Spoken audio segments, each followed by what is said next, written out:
Okay guys, so hopefully you can hear me over the cars, but I put one square in place. Now the thing with carrots is that you don't have to really plant them that deeply. So what I'm going to do is I basically scoop some dirt over to the side. I'm going to mix a little vermiculite in here because I do want it kind of light, and not to mention it'll help me in terms of knowing that I already planted. And I'm just going to basically kind of mix that in with my hand and just dump a light layer of dirt over here. That's really all you need to do with carrots.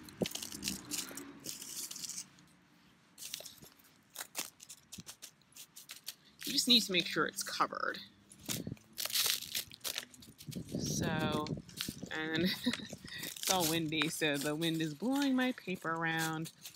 This is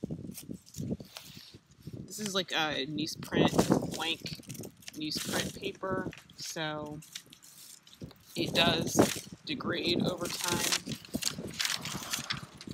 And of course, planting this on a windy day was probably not the best idea I've had.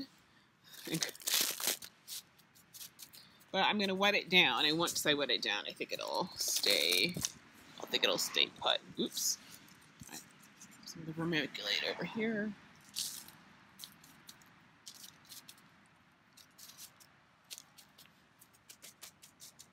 Okay, I'm just going to spread it out as thinly as possible, and just smush it down a little bit.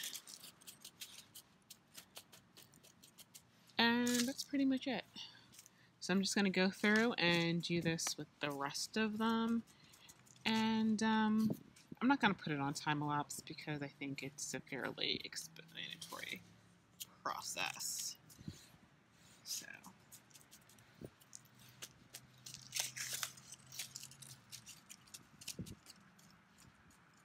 Okay, I'll be back in a few minutes. Okay guys, I planted the carrots. Now one thing about carrots is that they take a long time to germinate. The last time I planted them, I want to say that it took at least 2 weeks, at least. And when they do really spotty germination. So if you plant them, just be mindful of that. So as you can see, I have a couple, 4 more squares. I was going to plant something there, but for right now, I think what I'm going to do is in a couple weeks, I'm going to plant more carrots there and just keep them all together. And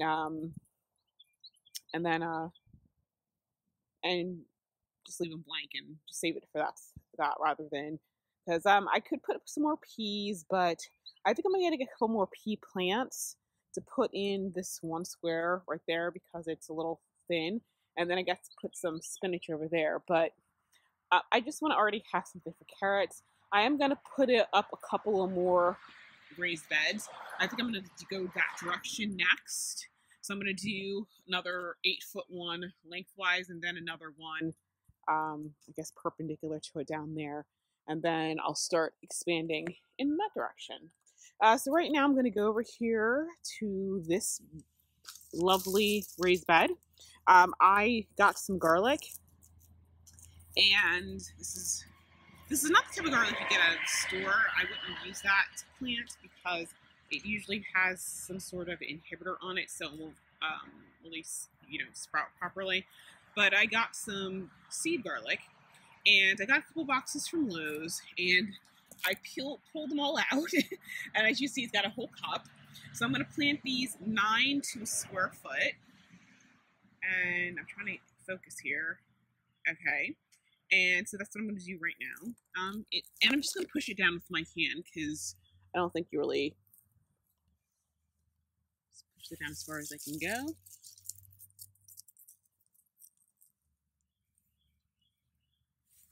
There's some debate in terms of how much space the garlic needs. Some people say 4 per square foot. Some people say 9 per square foot. I don't know if the people who said 4 were growing like the giant kind. But we'll see. This is my first year really growing garlic, so I'll see how it goes. I mean, I'm sure by growing more per square foot, it's going to make them smaller bulbs, but that's not necessarily a bad thing. Trying to push these down a couple inches into the ground. One thing I frequently hear from people is that they think that about starting gardens is that, oh, they think they have to spend a lot of time. Yes, don't get me wrong, there's times where I do spend hours outside in my garden doing stuff.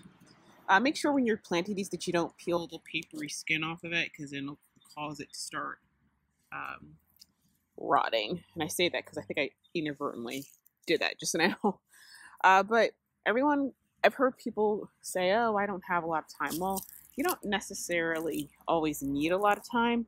Right now, I am working from home, and so I'm taking my mid-morning break to go do this. So you can do this in a few minutes, 15 minutes, Just the thing is, just do a little bit each day rather than waiting to do everything on Saturday. So I've got 2 planted. I'm going to try to do this row right here, and then I got to go inside and finish doing some work. So I will see if I can keep this up, hold this while I do it. That way we do a little bit of a time lapse.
Okay, guys, I'm finished planting all the garlic. And so I did, let's see, 1, 2, 3, 4, 5, 6, 7, 8, 9, 10, 11. 11 squares for the garlic. And just so you know, my timer on the video just got to 12 minutes. So this does not take a long time to do. And I brought that up because, most of us are working from home. And, I'm trying to maintain a little bit of a schedule. So, I get pursuant to labor laws, you got like a 15-minute break in the morning and a 15-minute break in the afternoon. So this is what I did on my 15-minute break, because I still haven't gotten to 15 minutes yet. So just make sure that you have all of your equipment and everything ready to go. I kind of had already prepped the other night while I was watching TV, peeling all the garlic. So there's that. So I'm just covering them all over. And now I'm just going to water everything in. Okay. And so now I have a few more squares over here. I do have some bigger garlic and some leeks I might plant in this section just to keep it all consistent. But this bed is pretty much all planted up. So now I can finish off my strawberry bed, and then, like I said, I've got more beds filled that way, and then a few more beds filled that way. So thank you for watching, and I will see you guys in the next video. Okay guys, so I've been planting up the vegetable garden and I wanted to show you how far things have gotten. So this is the leaf lettuce. Actually, I got to start cutting some of this off because it's going to start getting sour. There's the head lettuce. I got to put the trellis in for the peas. The Brussels sprouts are starting to get big. I'm so happy because you know what? I tried Brussels sprouts one year and I think it must have been the soil because they never got big. So here are the broccoli, and I got little florets on them. I'm so excited. And I think what I'm seeing and where the carrots are, I think those are weeds. I don't think those are carrots. So you know what I'm going to do? I'm going to start some seeds inside and then bring them out when they get to, when they're small, but not, because I don't want to damage their roots because they don't like to be transplanted. But yeah, that's not good right there.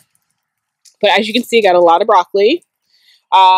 These other things right here, those are carrots that I got from Flagg's Garden Center, and they are doing well. So these are all the onions and garlic I planted. If you remember from the video, I planted, I think, right about to this square with onion, and then the rest of this is garlic. And I've got some open spaces. And it's really sad because I just weeded this entire thing last week. And the weeds again now. But that's okay because I did buy some straw from Lowe's, which is supposed to be 99.9% weed free. And so I'm going to clean it out again. Actually, I do have some corn gluten to keep the seeds from weed seeds from emerging. And then I'll put some straw and hopefully that'll keep things down. Here are my strawberries. I have a lot more strawberries. Once again, I'm going to put some straw down. I weeded this last week and here we are again. So these are the beds that I showed you in the video.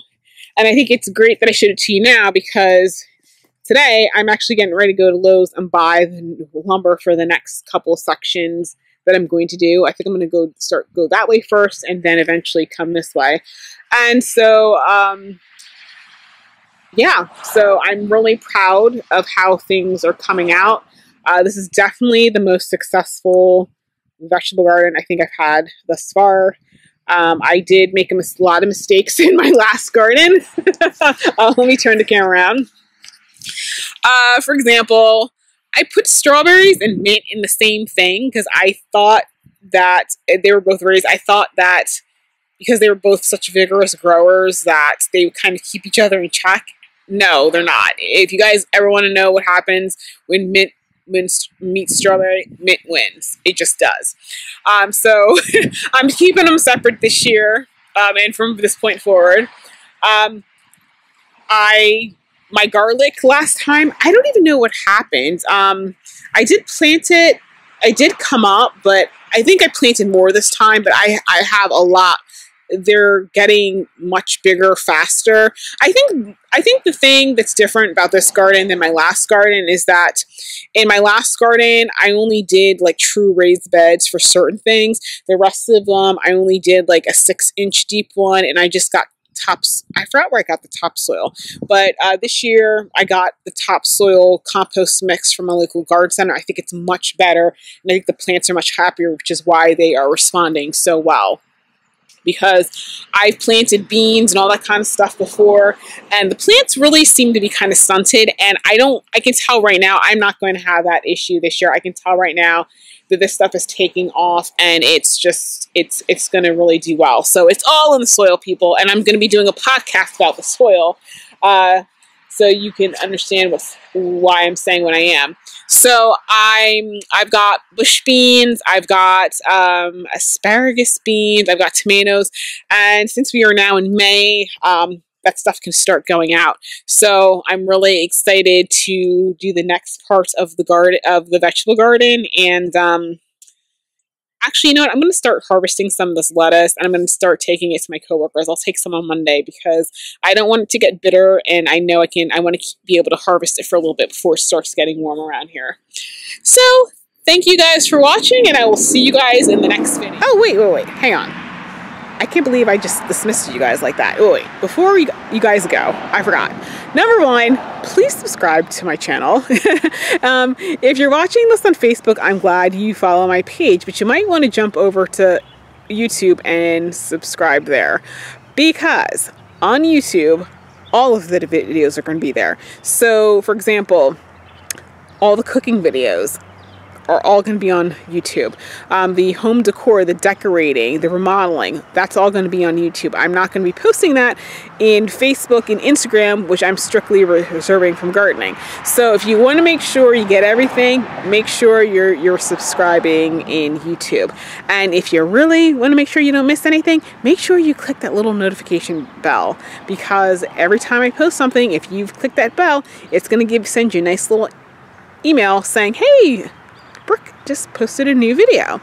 And better yet, if you have a friend who likes gardening or would like to get into gardening, make sure you share the videos so that they can join too. Because one thing about this entire property is that there's nothing here. And what is here is it's awful. A lot of things have gotten to the end of their life cycle. They're dying, like the shrubs. The shrubs are in horrible shape. So I'm going to be ripping out a lot of stuff and taking it from scratch. Like, I really don't have anything to work with here.